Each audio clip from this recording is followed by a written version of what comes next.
नमस्कार दोस्तों भारतीय स्वतंत्रता संग्राम के लिए सबसे अहम योगदान इतिहासकार क्रांतिकारी स्वतंत्रता सेनानियों को माना जाता है।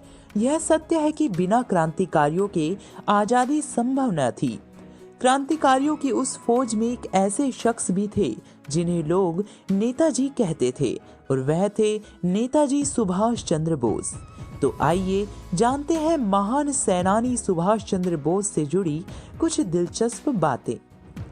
आजाद हिंद फौज का गठन करके अंग्रेजों की नाक में दम करने वाले फ्रीडम फाइटर सुभाष चंद्र बोस का जन्म 23 जनवरी 1897 को उड़ीसा के कटक शहर में हुआ था। उनके पिता का नाम जानकीनाथ बोस और मां का नाम प्रभावती था। जानकीनाथ बोस कटक शहर के मशहूर वकील थे। अंग्रेज सरकार ने उन्हें राय बहादुर का खिताब दिया था। सुभाष चंद्र बोस अपनी माता पिता की 14 संतानों में से 9वीं संतान थे। सुभाष चंद्र बोस ने भारतीय स्वतंत्रता संग्राम के सेनानी भगत सिंह की फांसी रुकवाने का भरसक प्रयत्न किया। उन्होंने गांधी जी से कहा कि वह अंग्रेजों से किया अपना वादा तोड़ दे, लेकिन वह भगत सिंह को बचाने में नाकाम रहे। उनके पिताजी की इच्छा थी कि सुभाष ICS बने। उन्होंने अपने पिता की यह इच्छा पूरी की। 1920 की ICS परीक्षा में उन्होंने चौथा स्थान पाया, मगर सुभाष का मन अंग्रेजों के अधीन काम करने का नहीं था। 22 अप्रैल 1921 को उन्होंने इस पद से त्याग पत्र दे दिया। सन 1933 में उन्हें देश निकाला दे दिया। 1934 में पिताजी की मृत्यु पर तथा 1936 में कांग्रेस के लखनऊ अधिवेशन में भाग लेने के लिए सुभाष चंद्र 2 बार भारत आए, मगर दोनों ही बार ब्रिटिश सरकार ने उन्हें गिरफ्तार कर वापस देश से बाहर भेज दिया।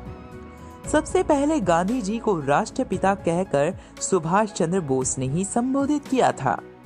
सन 1938 में सुभाष चंद्र बोस कांग्रेस के अध्यक्ष हुए। अध्यक्ष पद के लिए गांधी जी ने उन्हें चुना था। गांधी जी तथा उनके सहयोगियों के व्यवहार से दुखी होकर अंततः सुभाष चंद्र बोस ने 29 अप्रैल 1939 को कांग्रेस अध्यक्ष पद से त्याग पत्र दे दिया। अपने जीवन काल में नेताजी को कुल 11 बार कारावास की सजा काटनी पड़ी। आखिरी बार 1941 को उन्हें कलकत्ता कोर्ट में पेश होना था, लेकिन नेताजी अपने घर से भागकर जर्मनी चले गए और हिटलर से मुलाकात की। सुभाष चंद्र बोस जी को नेताजी कहने वाला पहला शख्स एडोल्फ हिटलर ही था।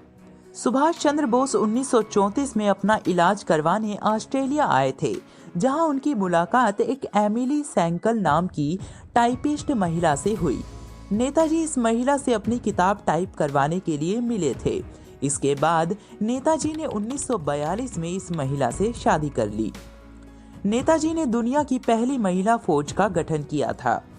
नेताजी की मौत के संबंध में अब तक मिले साक्ष्यों के आधार पर नेताजी की मौत 18 अगस्त 1945 को ताईहोकू एयरपोर्ट पर उनके विमान के क्रैश होने से हुई थी।